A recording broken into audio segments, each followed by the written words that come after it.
कई तरह के पब्लिक सवाल उठा रही है कि भाई आरक्षण आपको क्यों मिल रहा है। कोई कह रहा है कि ये गरीबी उन्मूलन कार्यक्रम है, कोई कह रहा है प्रतिनिधित्व का मामला है, कोई कुछ कह रहा है। अलग अलग लोग अलग अलग तरह से सवाल उठा रहे हैं। हम इनसे जानना चाहेंगे कि आरक्षण आखिर SC ST लोगों को क्यों मिला, किस वजह से है, जिसका कहना है कि आरक्षण से योग्यता का ह्रास होता है, योग्य लोग को उस पद पे पहुंचने में रोका जा रहा है।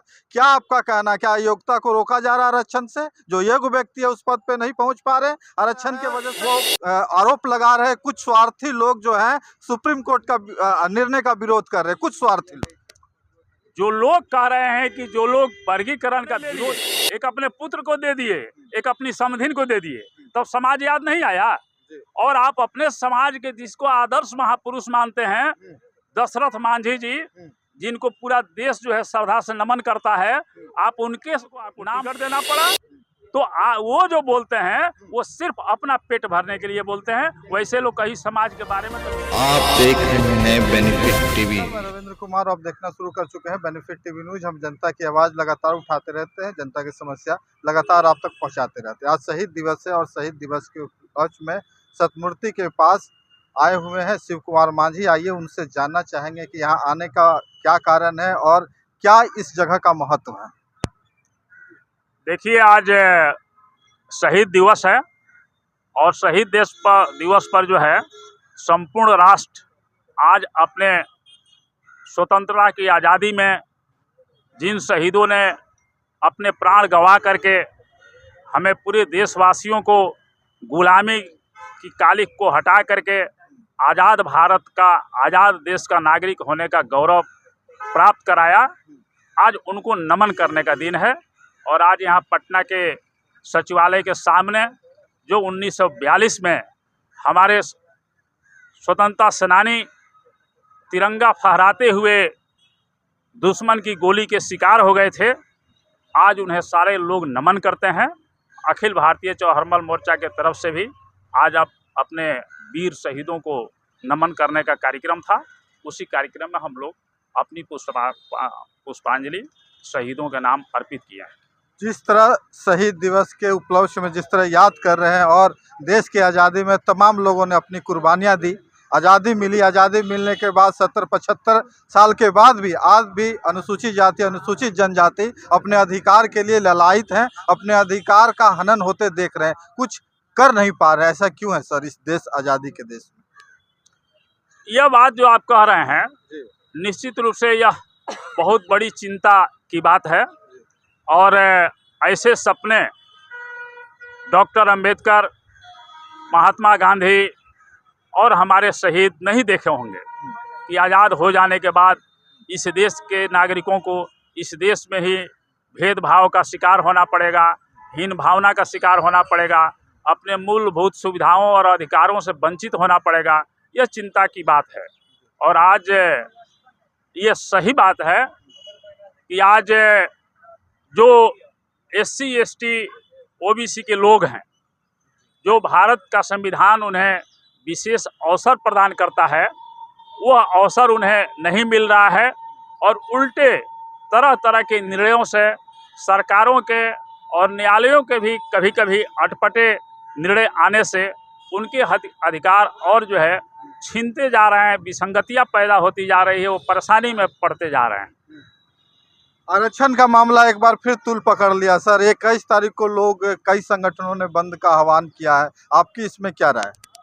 देखिए, अभी जो माननीय उच्चतम न्यायालय का जो मंतव्य आया है SC ST में क्लासिफिकेशन का, वह निश्चित रूप से उसका जो है बहुत ही खराब प्रभाव देश में पड़ रहा है। लोग काफ़ी हताश और चिंतित हैं। और हम लोग भी देख रहे हैं कि तमाम लोग, जो लोग अपने रोजमर्रा की ज़िंदगी में पड़े हुए थे, आराम से अपने परिवार को चलाने का जीविका उपार्जन कर रहे थे, आज तमाम लोग चिंतित होकर के अपने हक अधिकार को बचाने के लिए सड़कों पर आने के प्रयास में लगे हुए हैं। जी, देखिए, कई तरह के पब्लिक सवाल उठा रही है कि भाई आरक्षण आपको क्यों मिल रहा है। कोई कह रहा है कि ये गरीबी उन्मूलन कार्यक्रम है, कोई कह रहा प्रतिनिधित्व का मामला है, कोई कुछ कह रहा। अलग अलग लोग अलग अलग तरह से सवाल उठा रहे हैं। हम इनसे जानना चाहेंगे कि आरक्षण आखिर SC/ST लोगों को क्यों मिला, किस वजह से मिला। हमारे पब्लिक को बताइए, व्यूअर को बताइए। देखिए, सीधी सीधी बात है जी कि जो संवैधानिक प्रक्रिया है, जो संविधान कहता है, संविधान के आर्टिकल 341 और 342 में ये SC/ST के लिए प्रावधान किया गया है, उनके अधिकार के लिए प्रावधान किया गया है। और 340 में OBC के लिए प्रावधान किया गया है। तो जो SC/ST का मामला है, संविधान चूंकि यह सेक्टर जो है बिल्कुल गरीबों का सेक्टर है, निरीह लोगों का सेक्टर है, उनको अपने से आप उदार होकर के उनके लिए नहीं कीजिएगा तो वो अपने से लेने में सक्षम नहीं है। इसलिए संविधान जब बना तो उसी समय संविधान वेताओं ने SC/ST के संदर्भ में इस तरह का कानून बनाया कि इनके हक अधिकार से कोई छेड़छाड़ नहीं कर सके। और इसलिए उसमें जो है उस आर्टिकल में जो है यह प्रावधान किया गया है कि कोई राज्य सरकार या केंद्र सरकार चाह करके भी इनमें कोई वर्गीकरण नहीं कर सकती है, चाह करके भी किसी एक जाति को न हटा सकती है न जोड़ सकती है। और इस कानून की सुरक्षा के लिए, एक तो होता है व्यक्ति की सुरक्षा, जो कानून बन गया उस कानून की सुरक्षा के लिए कॉन्स्टिट्यूशन के शेड्यूल 5 और 6 में ये कॉन्स्टिट्यूशनल सेफ गार्ड्स दिए हुए हैं, उस कानून को भी कोई डाइवर्ट नहीं कर सके। और उसमें ये सेफ गार्ड दिया हुआ है कि इस कानून से कोई छेड़छाड़ नहीं कर सकता है। लेकिन दुर्भाग्य है कि समय समय पर अदालतें जो है संविधान के बियॉन्ड जा कर के अपना विचार देते रहती है, जिससे समाज में तरह तरह की विसंगतियां पैदा होती हैं। समाज में ऐसे भी बहुत बड़ा तबका है जिसका कहना है कि आरक्षण से योग्यता का ह्रास होता है, योग्य लोग को उस पद पे पहुंचने में रोका जा रहा है। क्या आपका कहना है, क्या योग्यता को रोका जा रहा है आरक्षण से? जो योग्य व्यक्ति है उस पद पे नहीं पहुंच पा रहे आरक्षण के वजह से?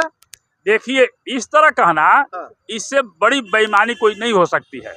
इसलिए कि यह मामला तब आ सकता है जब इसमें से एक तो हो गया जो आपने कहा कि आरक्षण से प्रतिभा मार खाती है। तो भाई, जब यह सिर्फ SC/ST OBC को मिल रहा था तो इससे प्रतिभा मार खा रही थी।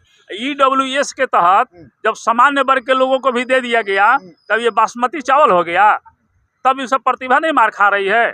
और अभी आप रिजल्ट देखिएगा एग्जामिनेशनों का कि EWS में जो लड़कों का जो नंबर आता है उससे ज़्यादा नंबर और ज़्यादा कट ऑफ जो है SC/ST और OBC के लड़कों का जाता है।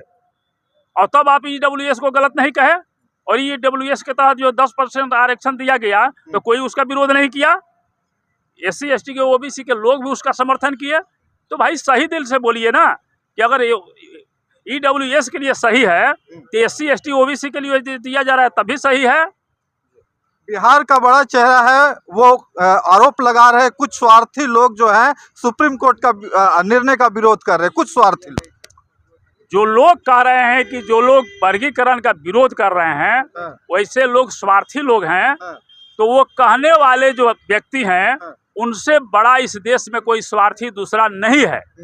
इसलिए कि जब उनको मौका मिलता है तो वो अपने समाज को भी नहीं देखते हैं।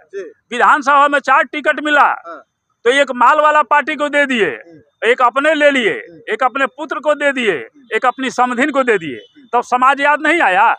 और आप अपने समाज के जिसको आदर्श महापुरुष मानते हैं, दशरथ मांझी जी, जिनको पूरा देश जो है श्रद्धा से नमन करता है, आप उनके नाम पर राजनीति करते हैं समाजों में जा करके। आप देखे हैं पिछले साल जब उनके बेटा और दामाद जदयू ज्वाइन किए तो पूरा मीडिया छापा कि अगला संसदीय चुनाव में गया सुरक्षित सीट से दशरथ मांझी के बेटे और दामाद जदयू के उम्मीदवार हो सकते हैं।